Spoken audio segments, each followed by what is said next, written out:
أعوذ بالله من الشيطان الرجيم الذي خلق الموت والحياة ليبلوكم أيكم أحسن عملا وهو العزيز الغفور صدق الله المولانا العظيم। আজকে একজন মহান ব্যক্তি যিনি ছয় বার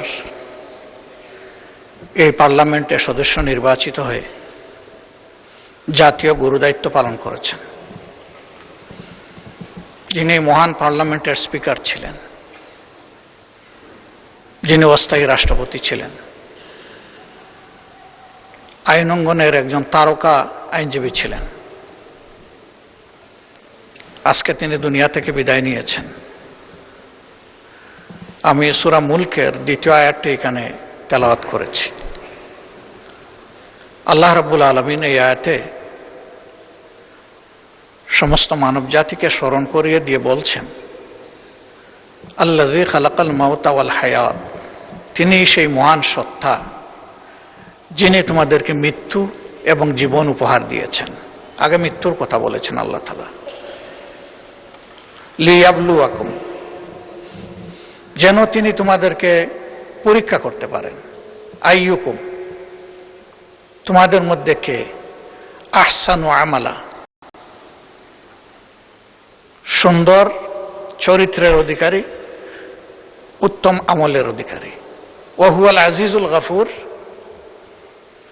যারা স্বয়ং সৃষ্টিকর্তাকে অগ্রাহ্য করবে তাদের ব্যাপারে এই মহান সত্তা বড় কঠোর, কিন্তু যারা তার অনুগত হবে আল্লাহ তাদের প্রতি খুবই দয়াপরবশ।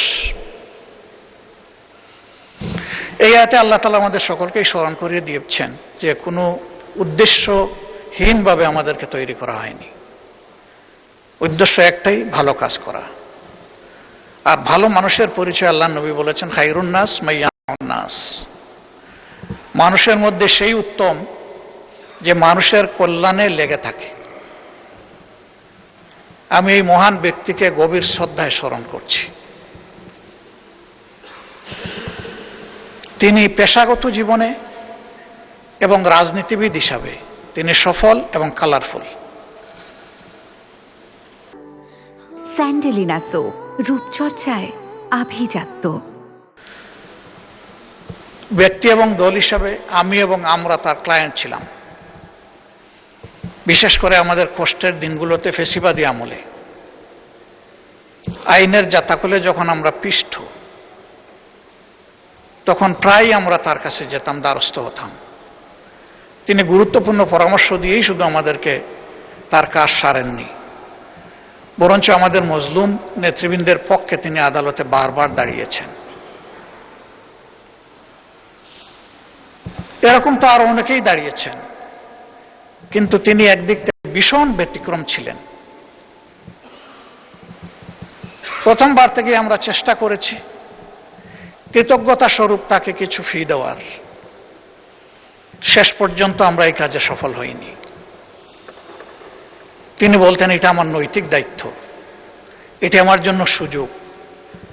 একসাথে রাজনীতি করেছি, তাদের জীবনের এই কঠিন চ্যালেঞ্জিং মুহূর্তে আমার মধ্যে সামান্য মানবতা থাকলে আমার পক্ষে তার কাছ থেকে তাদের পক্ষে ফি নেওয়া সম্ভব নয়।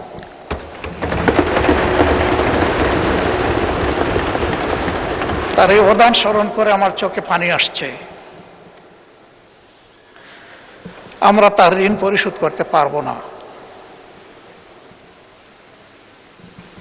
তিনি স্পিকার হিসাবে পার্লামেন্টকে প্রাণবন্ত করে রাখতেন, আর আইনের অঙ্গনে তিনি অনেকের গুরু।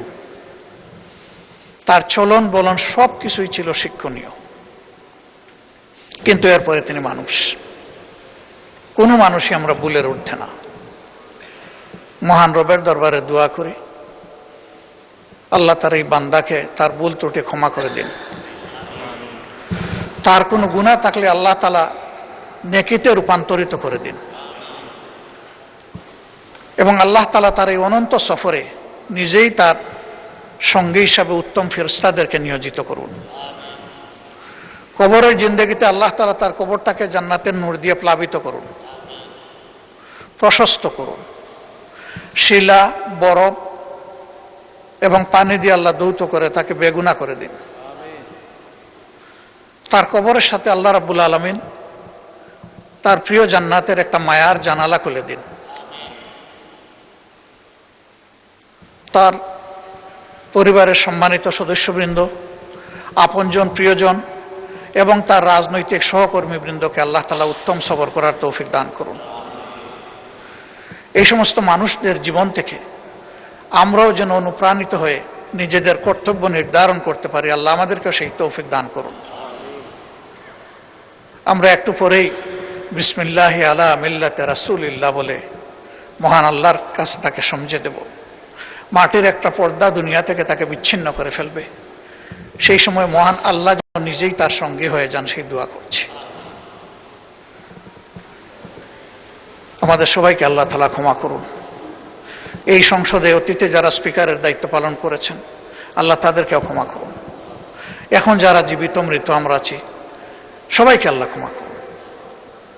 আল্লাহ রাব্বুল আলামিন এখান থেকে আমাদেরকে শিক্ষা নেওয়ার সুযোগ দিন। একদিন আমাদের জন্য মানুষ পড়বে ইন্না লিল্লাহি ওয়া ইন্না ইলাইহি রাজিউন। ওই মানুষটাই সফল যে মারা যাওয়ার পরে কিছু মানুষ তার জন্য চোখের পানি দিয়ে তাকে স্মরণ করে। আল্লাহ আমাদের জীবনে সেই সাফল্য অর্জন করার তৌফিক দান করুন। মাননীয় স্পিকার, আপনি যে জায়গাটায় যে চেয়ারে বসে আছেন, তিনি এই চেয়ারে ছিলেন। আল্লাহ আপনাকে অসুস্থ রাখুন। আল্লাহ ইনসাফের সাথে আপনার দায়িত্ব পালনের তৌফিক দান করুন। মহান দরবারে এই দোয়াগুলা করে আমার কথা এখানেই শেষ করছি। আসসালামু আলাইকুম ওয়া রাহমাতুল্লাহ।